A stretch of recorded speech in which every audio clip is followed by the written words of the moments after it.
Meneteskan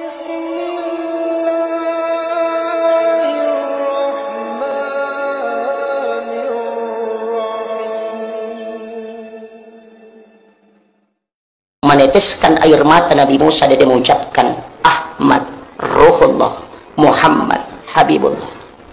Siapa yang membaca kalimat ini ketika khatib duduk di atas mimbar untuk mengambil khutbah kedua, dia meletakkan tangan kanannya di dada sebelah kiri, dia menutup matanya kemudian membaca Ahmad Ruhullah Muhammad Habibullah, maka orang ini kala akan dikenali langsung oleh Rasulullah di yaumil akhir.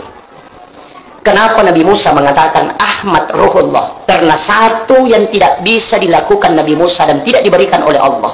Dia sudah bicara dengan Allah, doanya sudah diterima, tapi ada satu yang tidak bisa, ketemu langsung dengan Allah.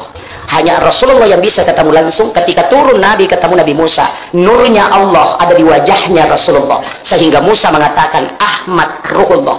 Artinya di dalam nurnya Rasulullah saya melihat wajah Allah. Itulah yang membuat Nabi Musa menyuruh Nabi bolak-balik sampai 9 kali, karena dia ingin menikmati wajah Allah di wajahnya Rasulullah.